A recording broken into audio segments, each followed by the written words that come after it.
I will start in Hebrew and then turn to English. אז ערב טוב לכולם ושמחים שאתם איתנו. הערב הזה אנחנו נדבר עברית ואנגלית, יותר אנגלית האמת, כי יש לנו אורחים מחול, ואנחנו מקדישים את הערב הזה למנכ"ל בית טרזין הקודם, עודד ברדה, שבשנים האחרונות עוסק הרבה מאוד בנושא של אנטישמיות וגזענות בתחום הכדורגל, במסגרת הפרויקט של בית טרזין, ליגת טרזין, ולפני שנה, ב-2020, הוא זכה בפרס יוליוס הירש, ואנחנו מאוד שמחים וגאים על כך, והוא יספר לנו על זה. נמצא איתנו הערב גם מנהל מוזיאון איינטראכט פרנקפורט, שזכה השנה בשנת 2021 בפרס יוליוס הירש, ואנחנו נשמע על הפעילות שלהם בנושא והסיבה שהם זכו בפרס. So good evening everybody. This evening we dedicate the evening in honor of Oded Breda, former director of Beit Terezin, Theresienstadt, who received last year the prize of Julius Hirsch, and we will hear about the activities. And also we have with us the Mr.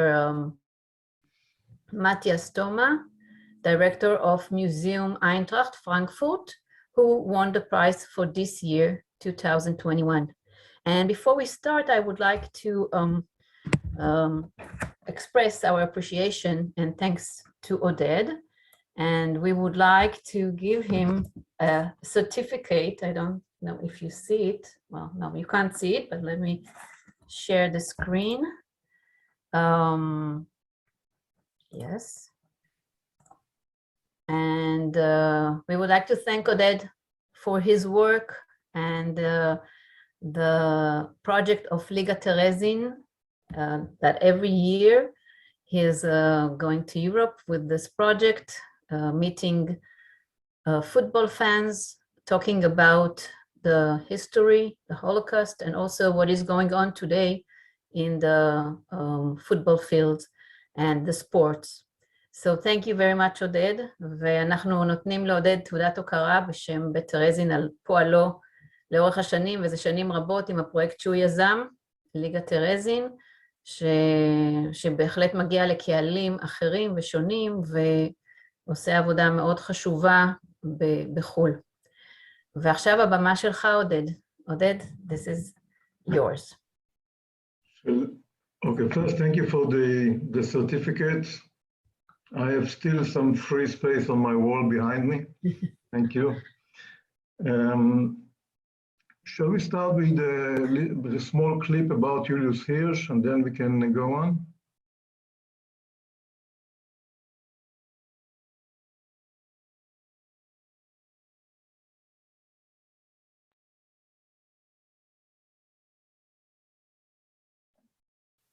Julius Hirsch was born on April 7, 1892. He would spend most of his life in the German city of Karlsruhe, where he played his favorite pastime, football. When he turned 10, Hirsch joined Karlsruhe Fußballverein. He was immediately successful in the youth leagues playing for KfV, and when he was 17, Hirsch earned his first cap for the senior team. Through football, Hirsch would become a German hero, but he would soon be forgotten. One match, the 1910 Karlsruhe Derby, KfV fought for placement in the German Championship finals. This is that match. It was one of many matches that young Hirsch made his presence known in. After this match, KfV would go on to win the 1910 German Championship. The film of this match is thought to be the oldest known footage of football. Hirsch, along with his fellow teammates Gottfried Fuchs and Fritz Froder, became Germany's famous soccer unit. They would go on to win many titles and many fans, and by World War I, they were among Germany's greatest sportsmen. When the Great War rolled around, Julius and his brothers proudly enlisted. They were excited to serve their country. It was a spirit instilled in them by their father, who had fought in the Franco-Prussian War, the conflict responsible for the creation of Germany. Every one of Julius's brothers, himself included, received the Distinguished Iron Cross. After the Great War, Hirsch returned to his previous life in Germany. He went on to play for football clubs Fürth and KFV again. He married a Christian woman, Ellen Hauser, and started his own family. Julius grew older, and when he got too old to play football, he turned to coaching it. November 3rd was the day that Hirsch departed from France back to Karlsruhe. However, when the train arrived in Karlsruhe, he was not on it. His family was very worried when a week later, different news spread like wildfire. November 9th and the days following it are remembered as Kristallnacht, the night when Germany's anti-Semitism went off the deep end. After a month, there was still no word on Julius's whereabouts, and then finally in December, Ellen received news of him. He was in a French mental institution. Hirsch hadn't been in Germany during the terrifying Kristallnacht, and when he heard about it, he believed that Ellen and their children had been killed. At the next stop in a small town in Paris, he got off the train and wandered off through the town. He was found later in a rock quarry. He had a knife and was covered in blood. He'd had a mental breakdown and tried to kill himself, believing he didn't have a family to return to. When Julius finally returned to Karlsruhe, the first signs of the final solution started appearing. Jews were being deported from Karlsruhe. However, since Hirsch was married to a Christian woman, he, along with his children, was given a higher status than other Jews. However, as more and more Jews were deported, the Hirsch family was becoming less and less associated with the Aryan population. Possible deportation was always looming over them, and they began to plan for it. There were plans made to escape. However, none of the plans could totally accommodate the family. Eventually, a decision was made. Julius and Ellen would get a divorce, and their children would be baptized.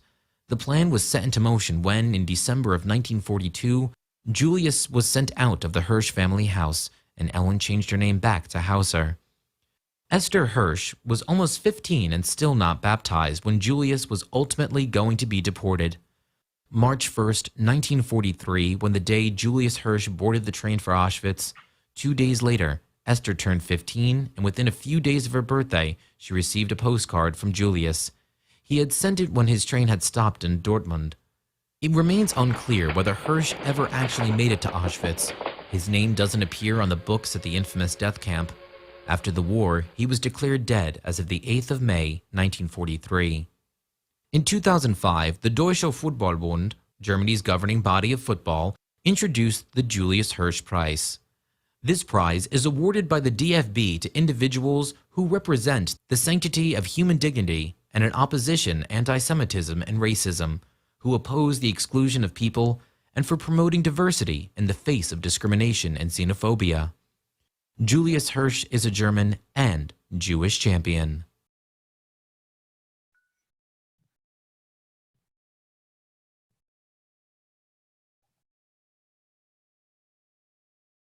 אוקיי, שומעים אותי? כן, שומעים אותך עודד. יופי, מצוין.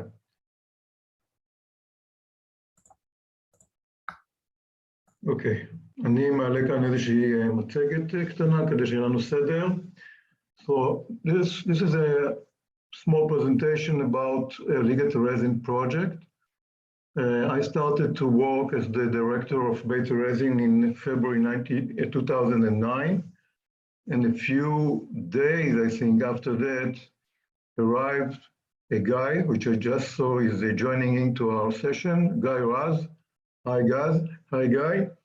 He arrived with an idea to make an exhibition, which he called it Liga Terezin. And the exhibition is about pictures that he took in Theresienstadt and the football and some others idea. And immediately, right on April 2009, we opened the exhibition in Tel Aviv. Sorry. We opened the exhibition in Tel Aviv, and then it started to roll. So Liga Terezin project is actually has four, I would say, pillars. One is the exhibition, or a few exhibitions, the education part of it, the events that we did with the exhibition, including memorial tournaments, and of course the documentary film that was made later on. The exhibition itself by Guy This is one of the pictures that he took, which symbolically says it all. This is the wall of Theresienstadt, outside wall. This is where all the shirts are, German shirts, by the way. Theresien, this is the name of the football team in Theresien. I think it summarizes everything in the football of Theresienstadt, and this is the name Liga Theresien was an idea of Guy, but it was actually the slogan of the players in Ghetto Theresienstadt. He found it in one of the items that we put in the exhibition, Liga Theresien. This is how they call their league. Later, we built this, with Guy, we built this exhibition in Beit Theresien. We added to it not just the pictures of Guy, but also all the history of Liga Theresien, the history of Theresienstadt, and we put it on our large room, and it was there until about, I think, 2 years ago. And we had a few visitors. One of them, if you're not recognized, is today's Israel president. Then I think it was the Ministry of Welfare. It's Herzog. This exhibition was copied later on into the Amushava Stadium in Petach Tikva, in one of the VIP room of Meir Shamir. And as you can see the stadium, and you can see also the exhibition. And we use this venue to bring a lot of students and also soldiers on their Sunday events or Sunday cultural events to watch and to listen and to hear the story of Ghetto Theresien, the football in Theresien, and the problem of the football today in Europe. The exhibition also ran in Theresienstadt itself, in the Museum of Theresien, as you can see here. And we even had the survivors, the players of Liga Theresien that you could see in the film itself. This is how it looks.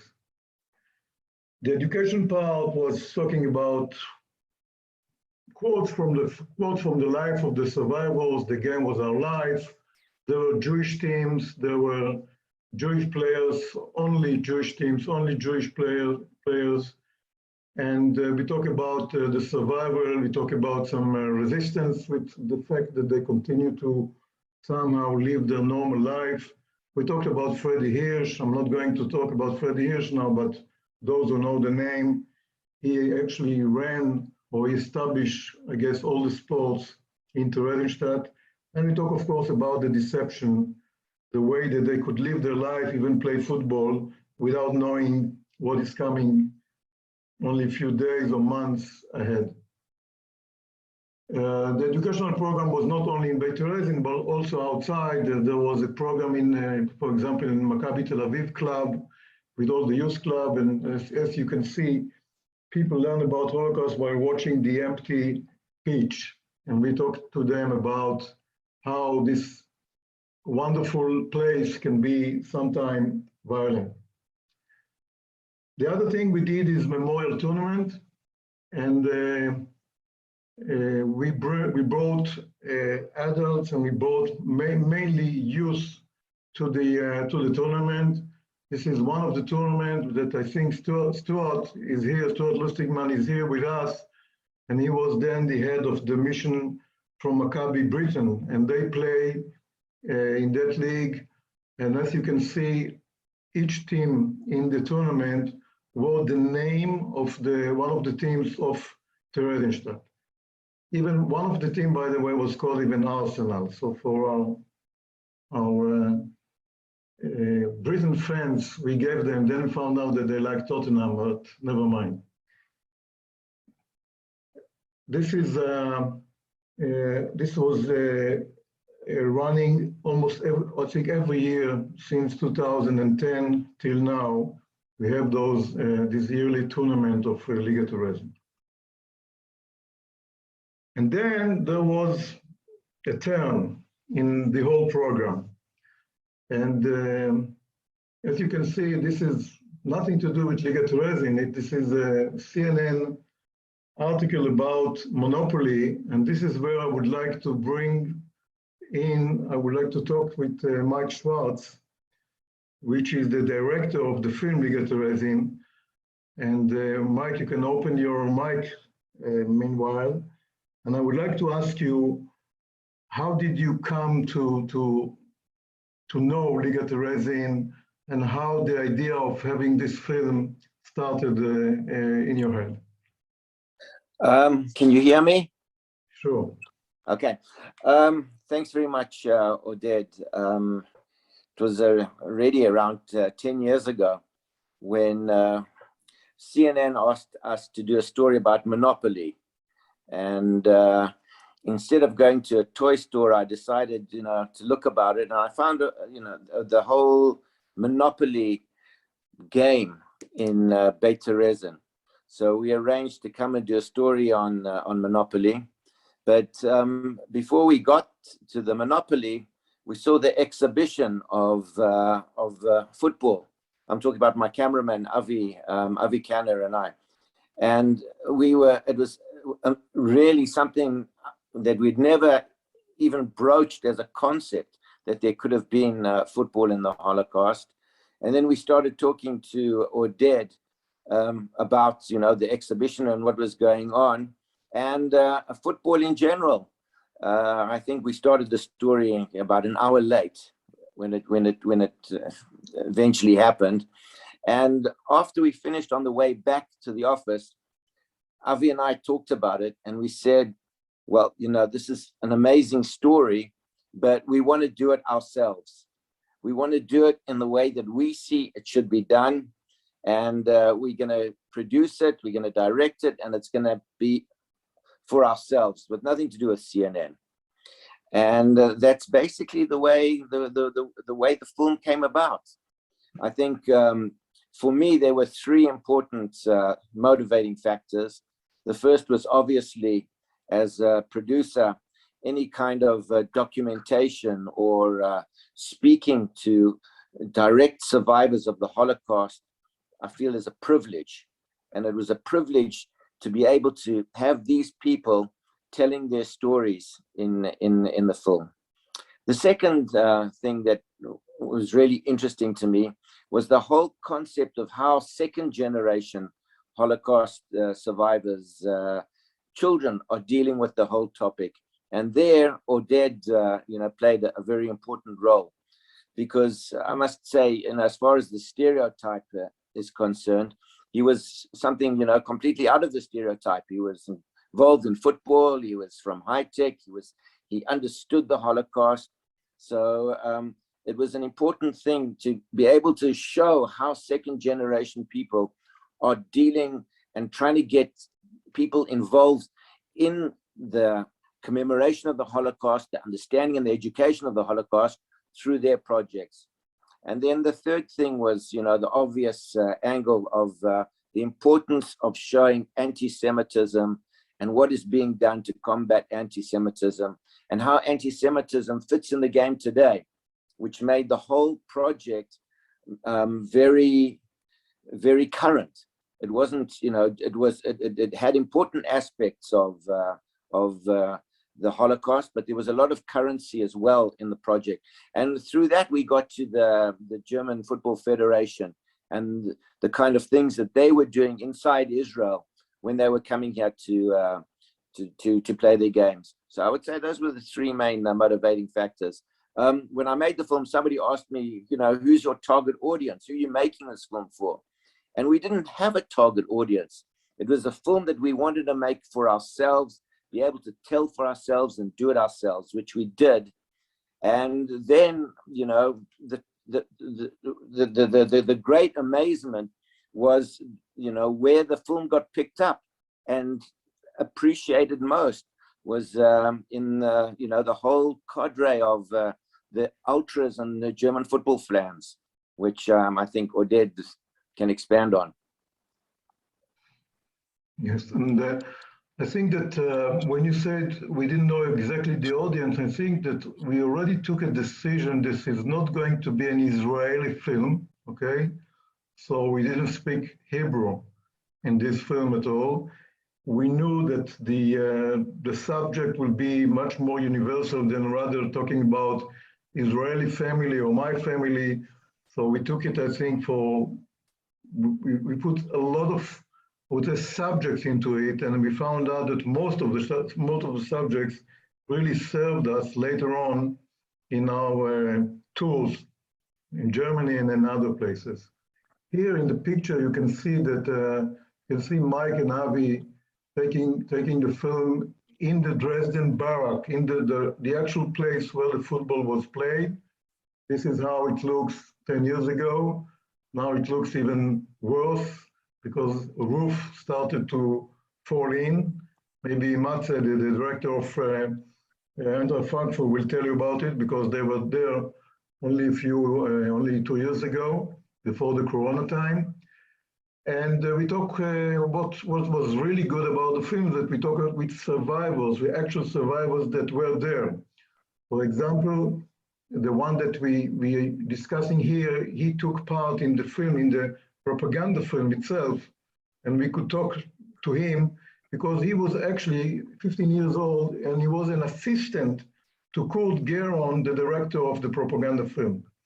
So we learned quite a lot from him and other people. Then in 2012, in 2011 and 12, we finished the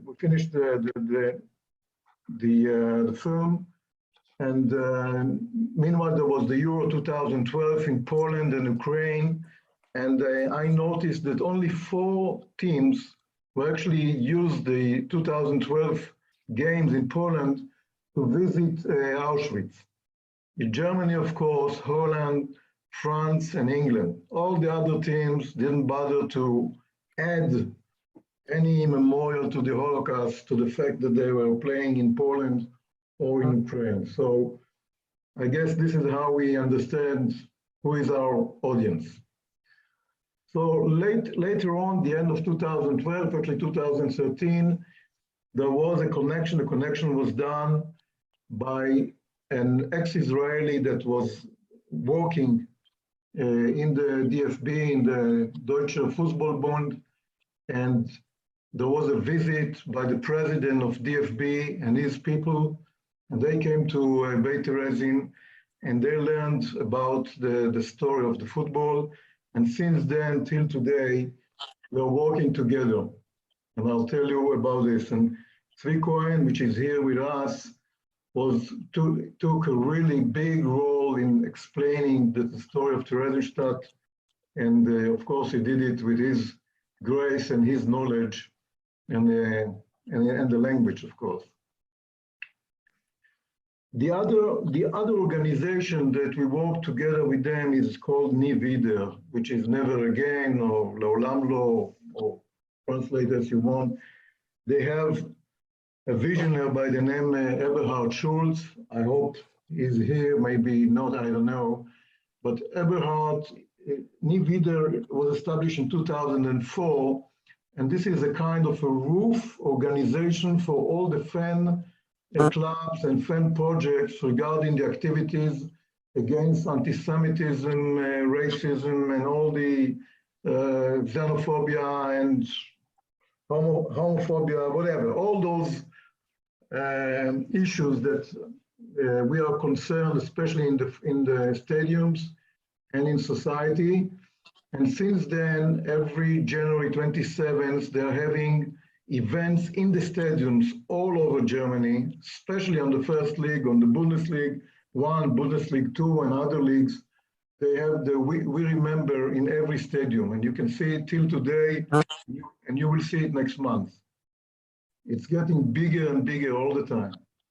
They're running seminars, events, exhibitions, but also arrange visits to Poland, especially to Auschwitz and other death camps or concentration camps. And this is what they do all the time. They are the one that organized what we call the tours to Germany. One thing that we did before the tour, Mike, you remember it probably, we were invited to run or to show the film in a very famous football festival. It has nothing to do with Holocaust. It's a football festival. It's a football film festival in Berlin. And we were there to show our film. And I think it was accepted very well. And we went to, interviews and very interesting places. But this is something to do less with the Holocaust, more with film festivals, which was interesting by itself. And then we started the tours. The tour started in 2015. It was organized by Niv Vider. And I think Mike and myself, we took 2 weeks off from everything that we did. And we went to Germany and we started to run all over the country. Those who knows those cities in Germany understand that we were in the north, in the south, in the east, in the west, everywhere. And sometimes we ran half a day on the train, arrived, go to the film, go to the place where the film was screened, then to the hotel, the next day up to the train, and then we ran all over the country to another place. And every day we had a screening, sometimes even 2. A few cities that you can see here, we've been there, or I've been there more than once, sometimes even 3, even 4 times, in Munich or in Frankfurt, or in the big cities, or Bremen. We've been there more than once. So what we were doing there? We had an audience waiting for us, most of the time football fans, most of the time German fans, most of the time Mike and me, or maybe when I did it myself, the only Jewish or the only Israeli man in the audience was me.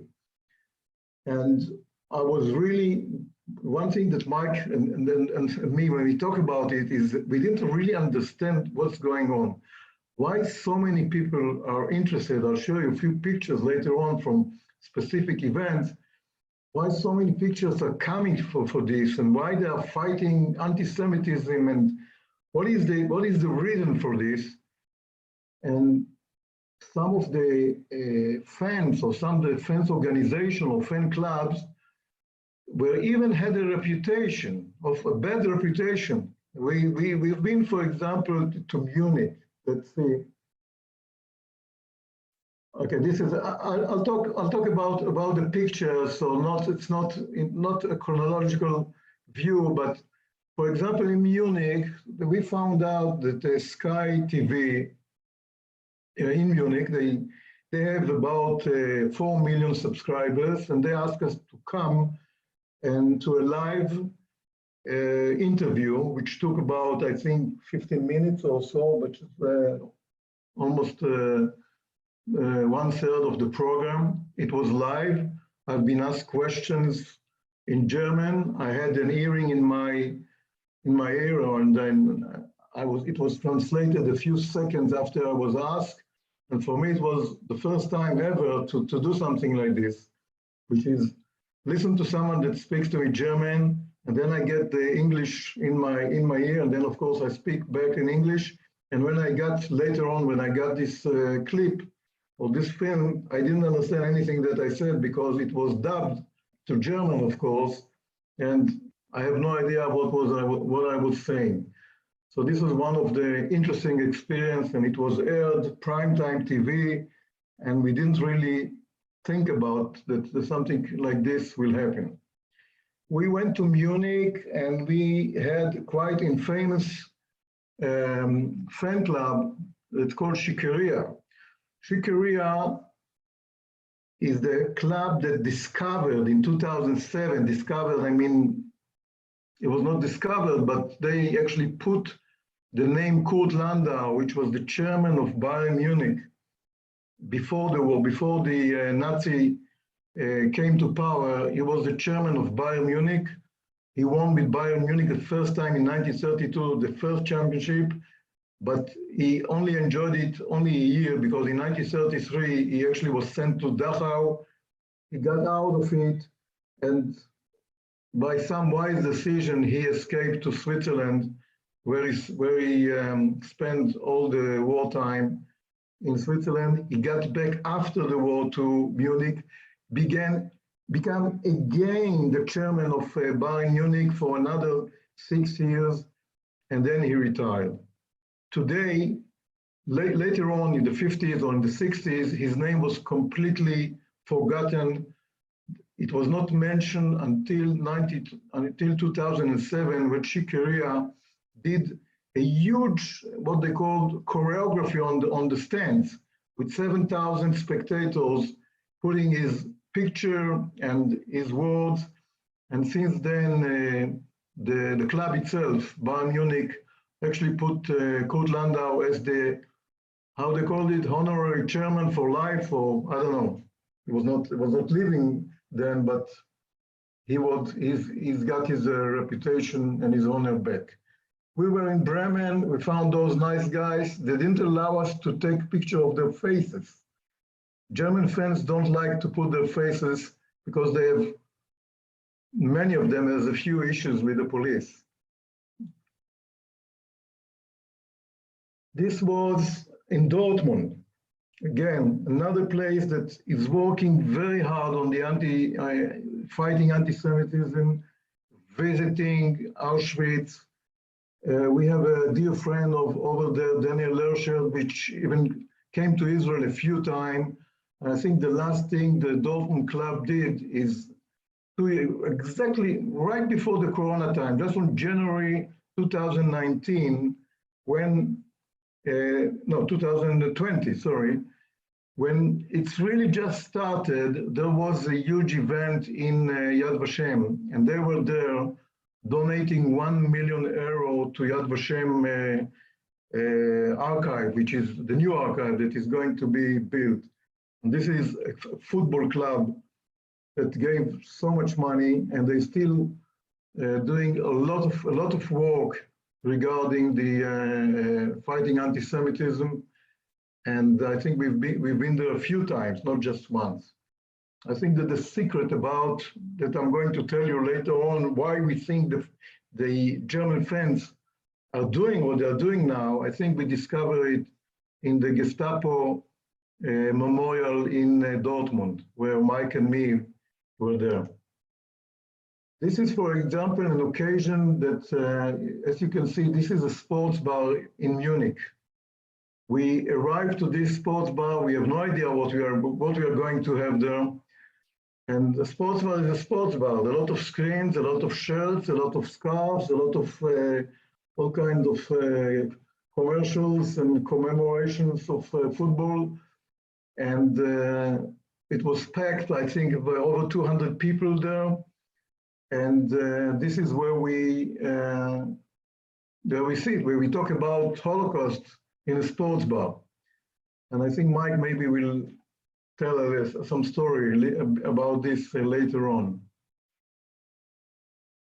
Another thing that I found out, this is from a visit to Frankfurt, for example, in Thoma Museum. And when I arrived the first time, he showed me this menorah. And I asked him how he got it. And then I found out that this is what the Israeli Football Association gave to Eintracht Frankfurt when they visited Israel in 1979. Instead of giving them a flag or whatever they gave them a menorah, which you can see, you cannot see here, but of course there is the date of the visit. And I told my friend Matze, I was in this game myself. I was there. So when we screened Liga Terezin over there, this menorah was right next to us. We've been to many places. Here you can see, for example, in Berlin. This is a Kino, as it says in Germany, the cinema. And it is in a quite frightening neighborhood today, I think, which is Neukölln, which has a lot of, today I think they have a lot of refugees, and it's not a fancy quarter in Berlin. I think it was packed with more than 350 people. They even opened for the first time the stands upstairs. And again, so many people interested in that story, and we still, Mike and myself, we still ask ourselves why, how come, and what they are doing here.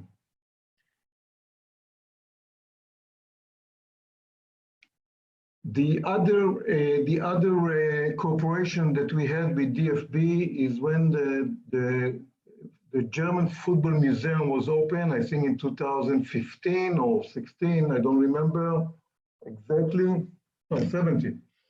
Was open in Dortmund, and they asked us to work with them on a corner about the football in Theresienstadt, and they put this corner in the museum.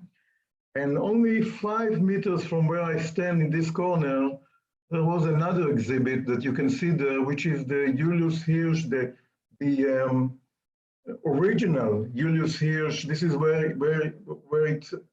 it stays all the year long. It's in the museum, the trophy itself.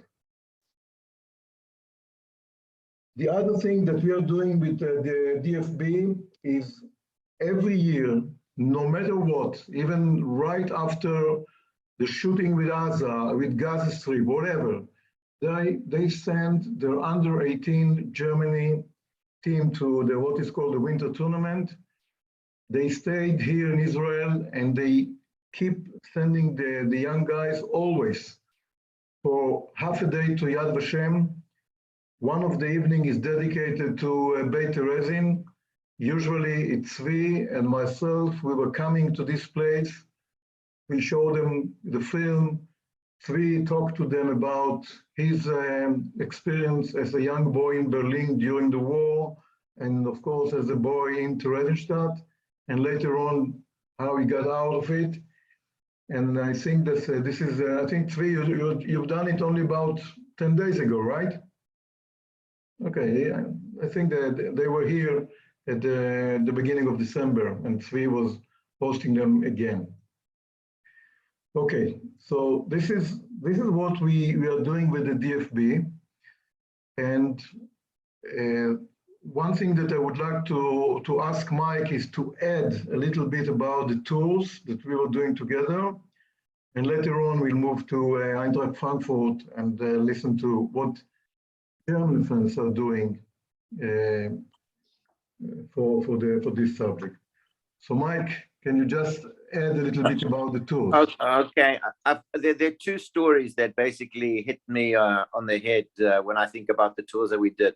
The first was our very first stop was in Stuttgart, where they took us to a high school, where they basically had the kids of the high school. We watched the film together, and then afterwards we sat together and they asked the kids if they wanted to, if they could ask us questions. And nobody wanted to ask a question. So there was this kind of hush of discomfort. And eventually someone asked, why did you make the film? And from that question, it was amazing. We started talking to them. And by the time the allocated amount of time had come and gone, we were still talking to them. And it wasn't just about the film. It had, basically gone on to talk to them about Israel. And a lot of these kids, in their final year of high school, about, wondering about, coming to visit Israel. And then, there was a girl there from Kosovo. So we started talking about conflict. And it was important in the sense that the message, I remember in the very first meeting, was that people, by talking up, can make a difference. And that Oded, by talking up and doing what he did, made a difference. So, that was the first stop that we had. And then probably the last stop was, as Oded described, in this sports bar in Munich, where, there were a lot of sports fans, but they also invited the head of the German Football Federation, and there was radio there. So Oded and I, we saw the movie, answered questions, and then there was another guest they invited, who was a survivor from Terezin, who'd written poetry. And the first thing that he said was that he was in Terezin and he doesn't remember football at all. So that was a problematic. I thought, this is going to be very problematic now. And it was then that I realized how important it was that there was somebody who could address that issue and, show respect to the person who said he hadn't seen football, and he didn't see football because he arrived there after, at the very end of the war. And, but together with the knowledge of the history and the facts of what happened there, I think, Oded built a very important and credible understanding and case for the movie that everybody had just seen. So I would say those were the two moments that stick with me. Obviously, every place we went to was different and a different kind of an atmosphere and different people. But on the whole, it was incredible to see Germans and, these young kids and their desire and want to be part of a movement to fight against anti-Semitism, to fight against fascism, and to be part of Nivida, never again. You know that in Munich, what happened in Munich is that the survivor, he was a child when he arrived to Theresienstadt, but he arrived only in February 1945, which was really the end of the war. And of course he didn't see football. But after you speak and you show and you talk about football in Terezin, there's a survivor coming and says there was no football in Terezin. And I also, it was not just for his own experience, but he also said that he read books and there was no football there. So we were in an awkward situation, and then we talk, what I did is I talk about personal experience, okay? Personal experience is not historical facts, but we can always respect personal experience, but of course, there are other, I would say, views of this history, and somehow we got out of it. And Mike always, he told me later on, he said, I call this evening the ambush. He was thinking that it was done deliberately, not just a kind of some coincidence. One of the interesting things that we had on the tours is we had the tours in January 2015, which was always around the International Holocaust Memorial Day. But in 2016, there was a big change because it was after the summer of the refugees. In July, August, September, those months, there was a huge wave of refugees coming from especially Syria to Europe and Germany. And actually the slogans in the streets started to be heard like the slogans 70, 75 years ago. So we found ourselves in a lot of similarities between the story that we are telling and what is going on in the streets in Germany today. And again, it makes the film all the time, I found it always relevant. It's not that we did a film, then after a year, the film was gone, and that's it. It is continuing to be relevant even today. So this is about the tour. But during the tour, we've been to Frankfurt, and I was invited to Frankfurt a few times. And then I found one of the reasons I was invited to Frankfurt is that they built a program to visit Theresienstadt, and they started with a few events they did. One of them was screening the film and showing the film. And I think that this is the time, and then they took a trip to Terezin. And I think this is the time to invite Matthias to talk about what German fans are doing in his world. He won the prize, the Julius Hirsch Prize of 2021. And I think this is a good place to congratulate him on this and on an important award. And I will bring his presentation in a moment. And meanwhile, Matthias, you can open your mic.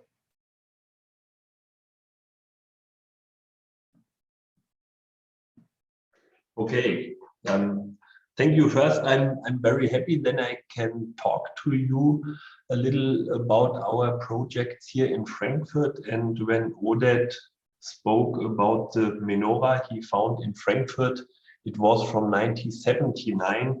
Eintracht Frankfurt played against the national team from Israel, and I've looked, we won 3-1.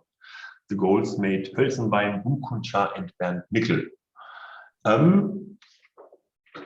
You start the presentation. Okay, yes.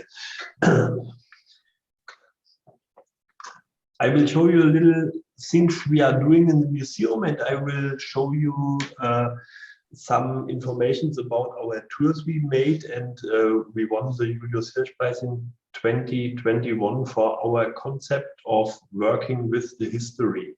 On this first page, you see 3 people, and the woman in front, it's Susi Baron. She's from Argentina, and her father was Max Gregulski. Max Gregulski went to Argentina in 1938. He was a player from Eintracht Frankfurt. He played later for a Jewish football club in Frankfurt.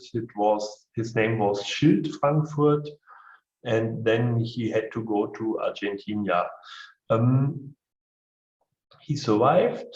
His daughter, he was a supporter from our club from Eintracht Frankfurt till he died in 1983.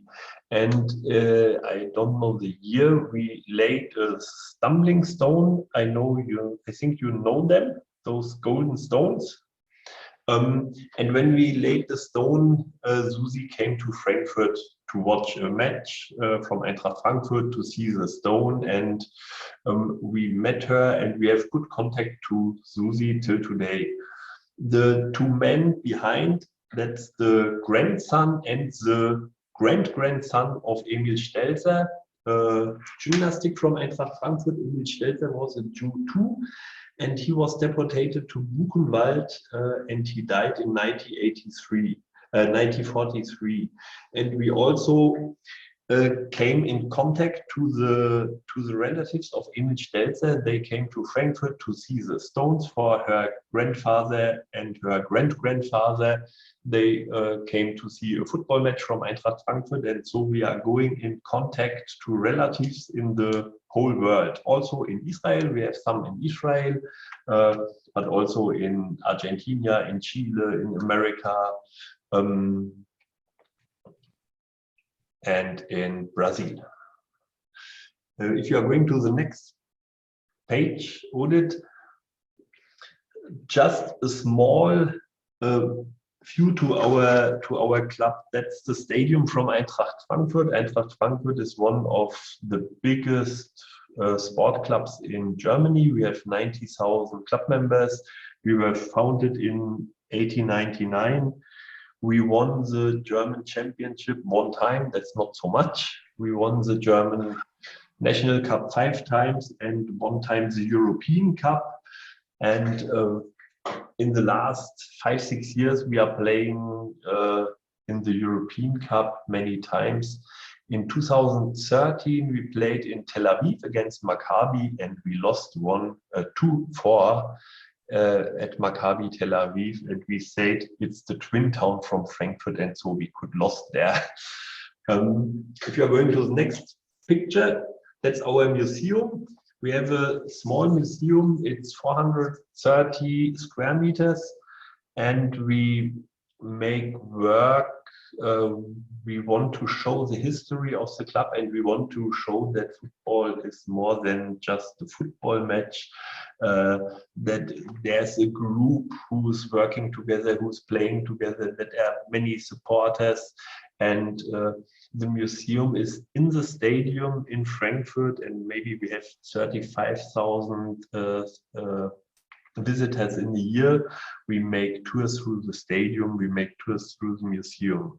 On the next picture, you see that's our team. it was the celebration for Julius Hirsch Prize, and we got the Julius Hirsch Prize for our project working with the times between 1933 and 1945, and we are working with on 3 lines. We are looking for research, we are looking for documentation.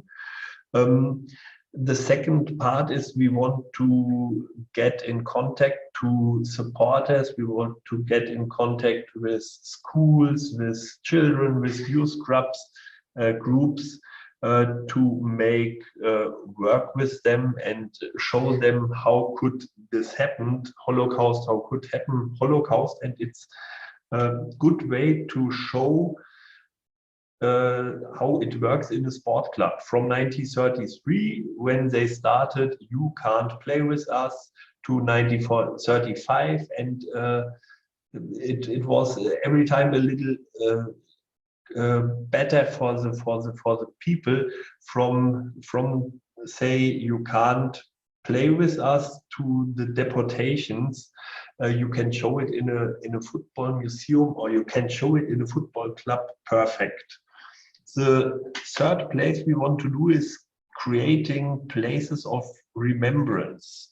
So we are working with those stones, Stolpersteine called in Germany, but also with a place in the stadium where we are looking for the people who can't come to football matches after 1933, and we are going to we went to Theresienstadt to open remembrance from Eintracht Frankfurt in Theresienstadt.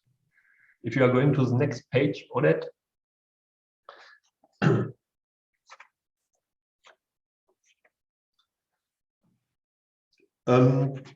That's the part of research and documentation. It's the life of Max Behrens. We have a project, and if you are going to the next page, Odette, Max Behrens, and that's Bertha Bodenheimer, we are looking for the club members who were Jewish, and we are looking what happened with them. We are looking, can we find some relatives in the whole world? And then we made the lives, we made a story of the life of the club members. And the project is called 50 Eintrachtler, and we want to show the stories or the life stories from 50 club members of Eintracht Frankfurt. Normally, one time in a year, we print one life of a club member, of a Jewish club member, and then we lay a Stolperstein, a stumbling stone, and we make an event for the person.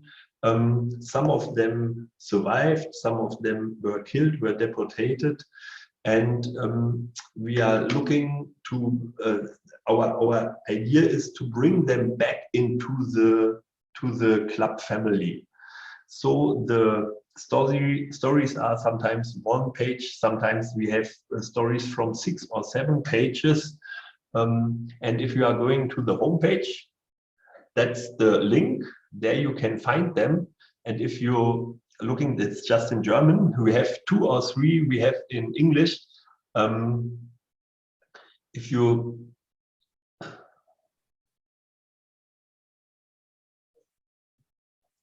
scroll down, yes. If you scroll down, you will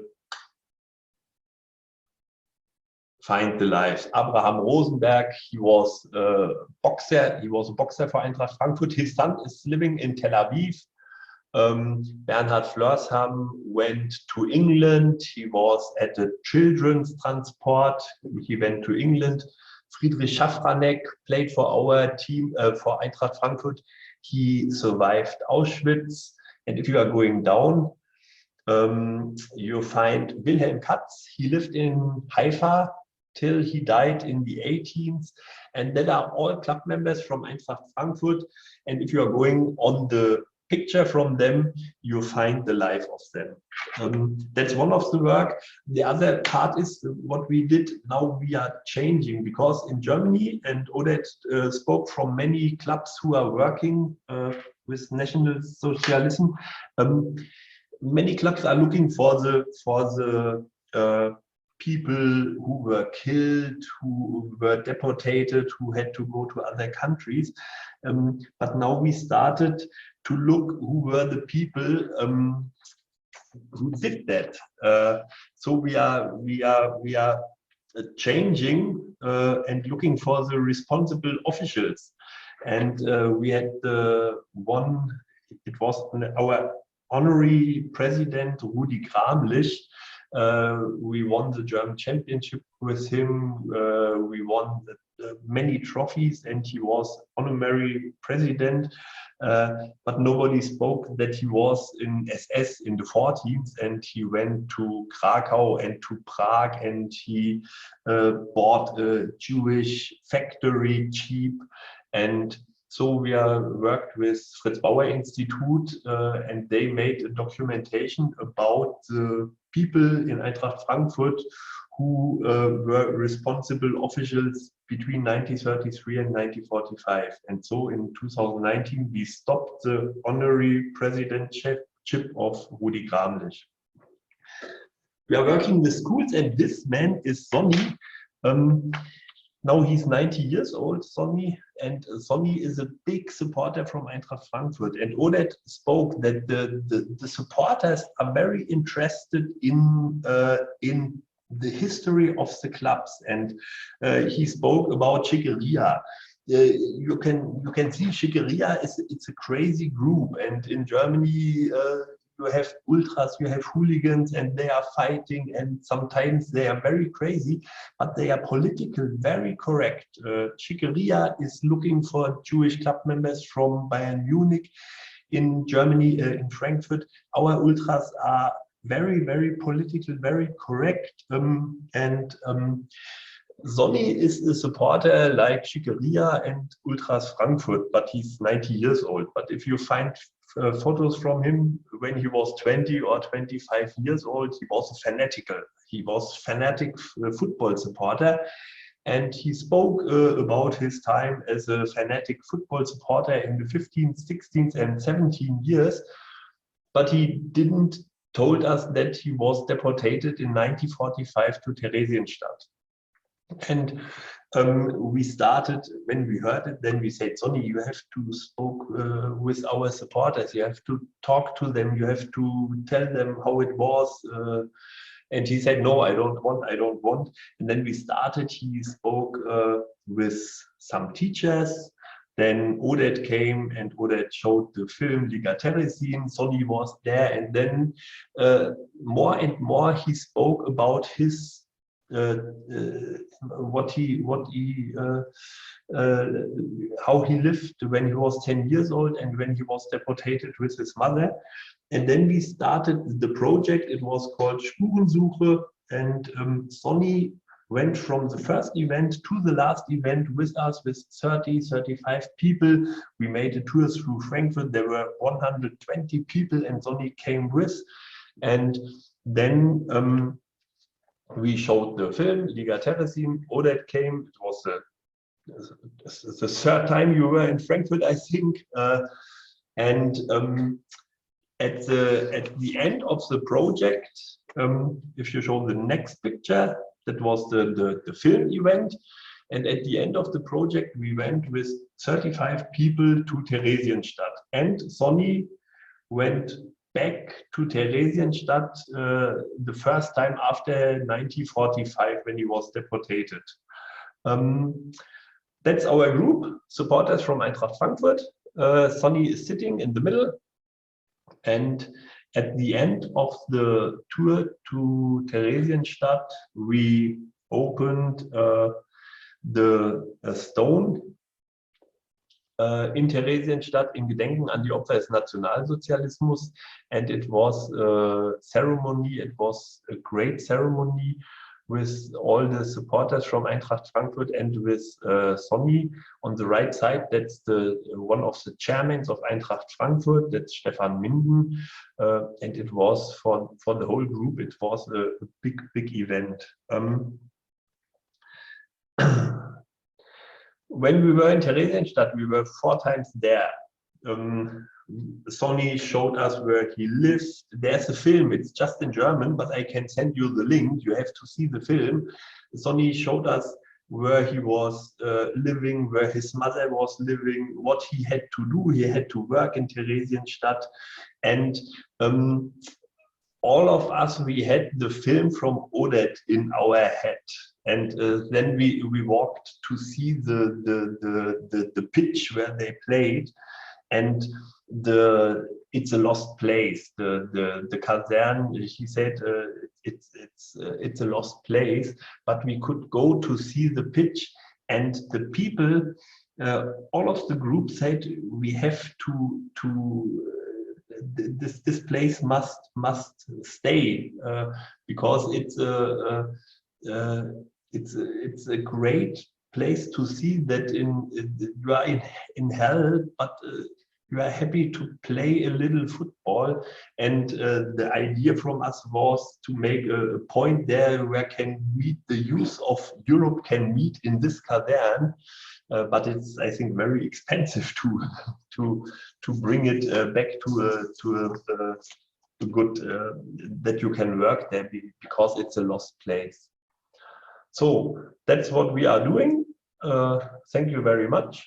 If you have questions, you can ask. Okay, thank you very much, Matze. So this is where we go to the last moments. So eventually, in 2020, of course, the Corona time was really very hard. So there was no ceremony of giving away the trophies, etc. So this year, last month, exactly 4 weeks ago, they combined the 2020 and 2021 awards, and the regular ceremony that was actually been held in Frankfurt, and they gave us the certificates or the trophies, and each one of us could say a few words. And I think that one of the things that I noticed, okay, in this project, and I think this is how I would like to summarize this conversation, is that I talk about the Gestapo visit in Dortmund. There is a museum over there, and Mike and myself, we were there with the head of the museum, and he talked about the Gestapo, and I knew from my history knowledge that all the Jews of Dortmund were actually evacuated to Theresienstadt in May 1943. So I asked him, okay, after May 1943, there are no Jews in Dortmund, so what they were doing there? Because I knew that they were killing people. The last person they killed, the Gestapo in Dortmund, was in May the 3rd, 1945. 5 days before the complete surrender of Germany. So he told me, they killed Germans. Well, I was asking, what do you mean they killed Germans? They killed all kinds of people. They killed Germans that were accused they were communists. They killed Germans they were morally were not behaved, or maybe they cheated their wife. They killed Germans that their neighbors just tell them that he doesn't like them or doesn't like what they're doing. They continue to kill, he said, because this was a monster, he said, the Gestapo. And then I realized why all those Germans are coming to our presentation, because they were not because they really want to fight anti-Semitism per se, just for the fight and for anti-Semitism. This was not enough. I think many Germans that we met, of course, we didn't meet neo-Nazis, but many Germans that we met, actually they're fighting, I would call it a demon in themselves. They're afraid from some beast that can rise from Germany, inside Germany, And I told you about the refugees in 2016. Some people saw it as a kind of starting of this beast to arise again. And this is why they're afraid. So I guess that during the time we understand the power of Project Liga Terezin, we understood that the football, like always, is a good tool to tell the story. We got Prime TV screening in Israel, but also in Germany and other places. In Israel, the Sport Channel is screening every Holocaust Memorial Day in Israel. They screen the film and other events that we had around the film. As you can see, there is kind of debate with Avram Grant and myself and another commentator, and we talk about Holocaust and football. We got international interest. It was not only in Germany, but also in England and in the European Parliament and in the US and other places.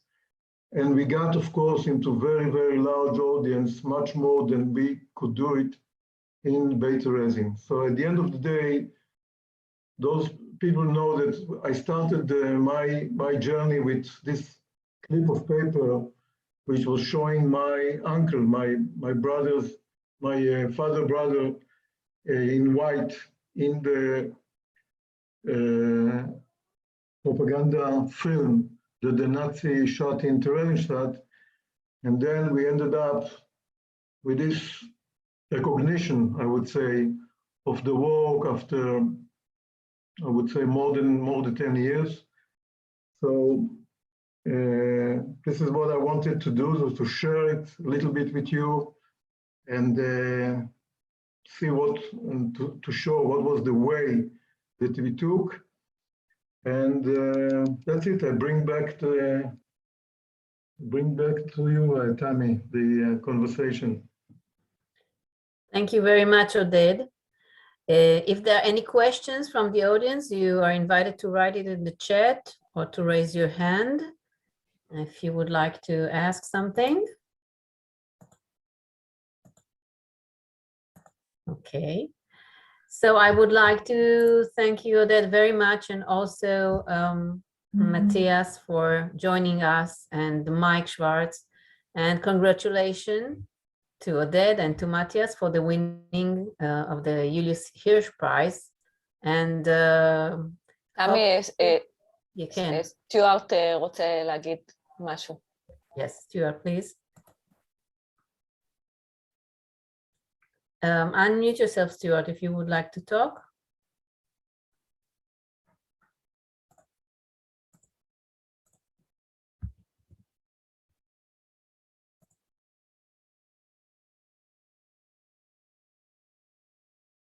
Stuart, would you like to talk? No, I didn't raise my hand. I was just thanking you very much for the presentation. Thank you. Okay. See you back in Israel. Okay, so thank you, everybody, and good night. Okay, all the best.